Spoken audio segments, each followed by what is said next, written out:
feed versus giant turtle. I think we did see a horse feed game back when I was covering this stage before. It was against somebody else. So horse feed, if you didn't know, means the Lakota. That's why he's called horse feed after all, because he likes to feed horses, because he's a horse-based civilization. He loves his horses.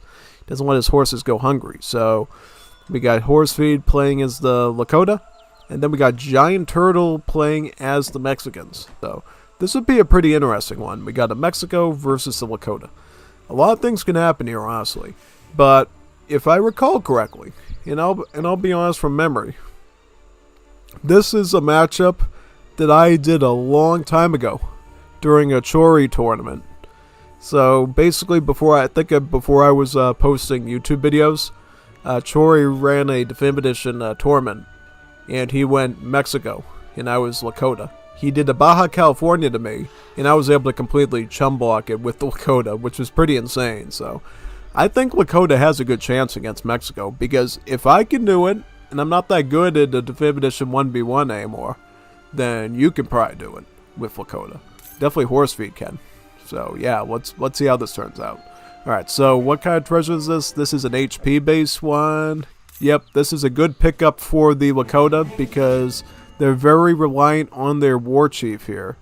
The Lakota war chief has his big aura, so you want to keep him alive as long as possible. Also, he does have a little bit of a nifty splash attack too, so if you can keep your explorer nice and healthy with some extra HP from treasures, go right ahead. Right. So let's see what Mexico's doing here. So Mexico might be going in the direction of a Baja California revolt. I say that because we do see the advanced saloon here. Also, we don't see a very sophisticated hand of cards in Age 2. We just see advanced arsenal, native treaties, and then the wood. So I think we are going to see a Baja California out of this Mexico. Now the question is he going to be able, is Horsefeed going to be able to defend against it as good as I did against Chori? And we'll see. So Horsefeed is running 1v1 L Commerce.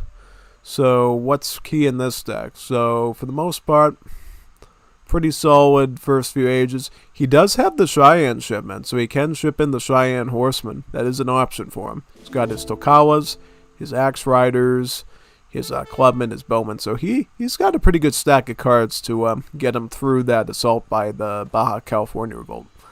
So what is he picking up? He's got 30 XP. He's going up with the Chief. The Chief is a pretty popular option for the Lakota.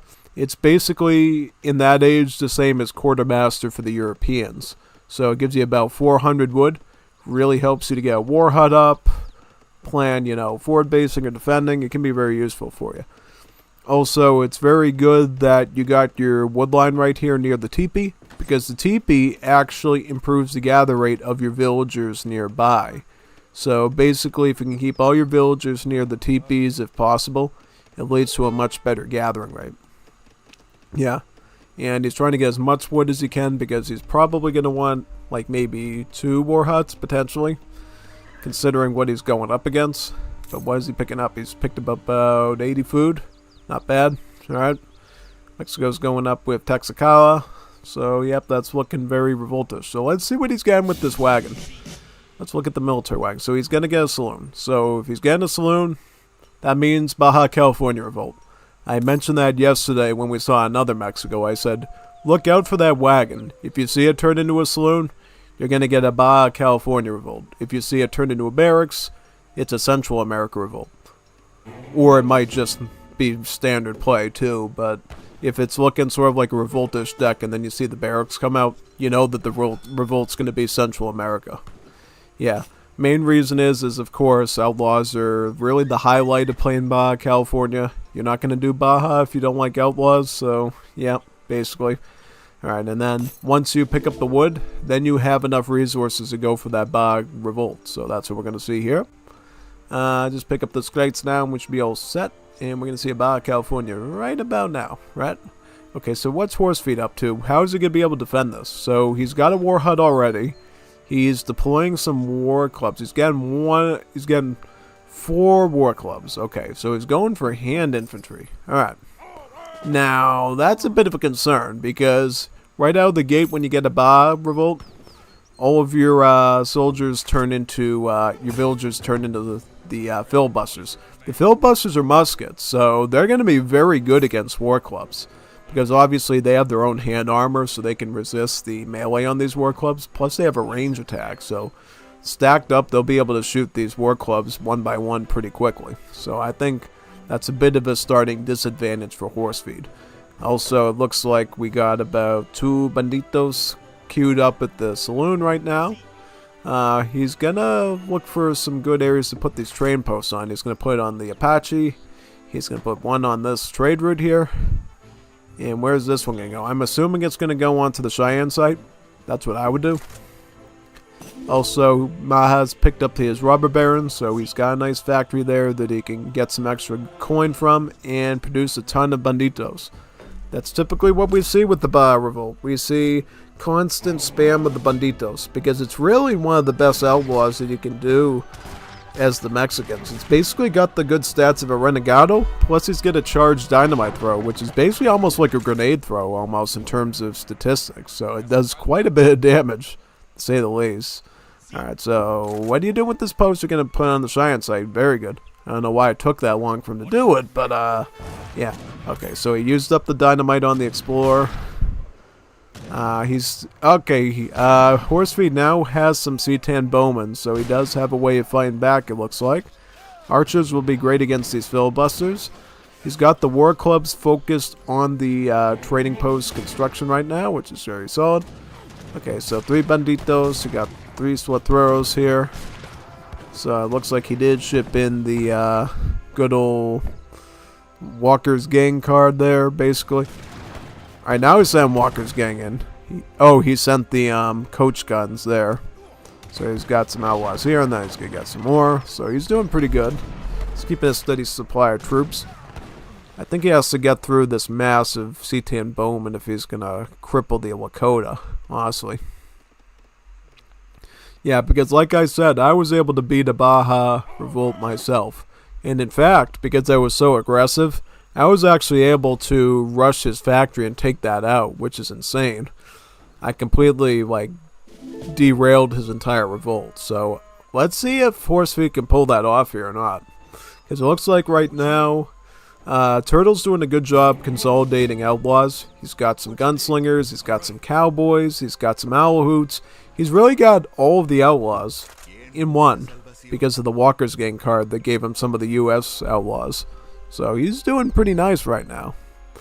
Right, so C10 Bowman from Horsefeed, he is on double war hut right now, so he's able to queue up 10 troops at a time. But the question is, can his economy keep up? Also, bringing in the Tocala soldiers. So these guys, the Tocala soldiers, these are the thing that won me that game against Chori's Baja Revolt. So these Tocala soldiers need to be managed very well.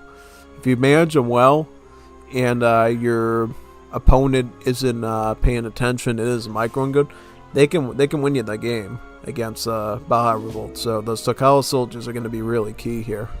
Yeah, it's basically their pretty big multipliers against infantry. It's 28 times 1.5, obviously pretty good. So let's see if that ends up happening here. So he's got the banditos in the front.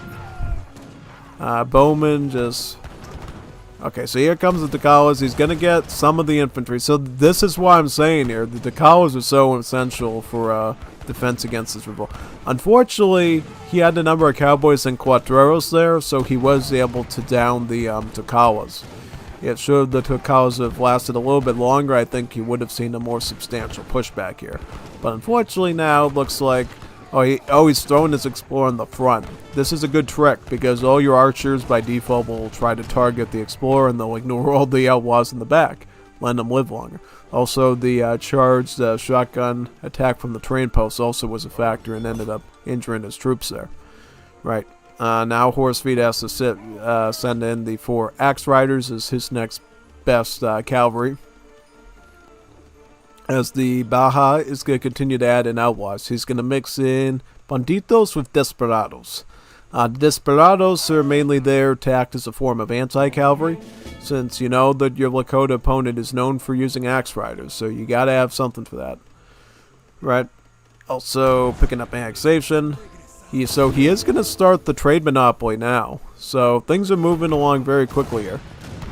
Alright, let's see what Horsefeed's economy's on. So he can, he's got about 6 C-Tans in there. Does he have a corral yet?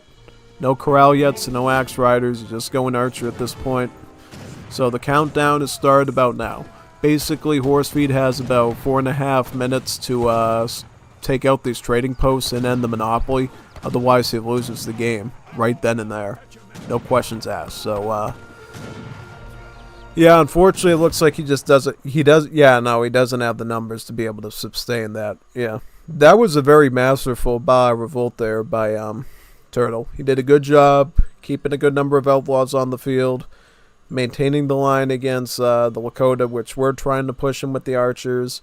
Dealt with the Takala soldiers very well and was able to deal with that. Yeah, it's usually the Takala soldiers I find that really defines if Lakota survives against a revolt. If you can keep those Takala soldiers alive and well, in really good shape, I think it can go pretty good for you. But if you can't, that's when you find things go really wrong. So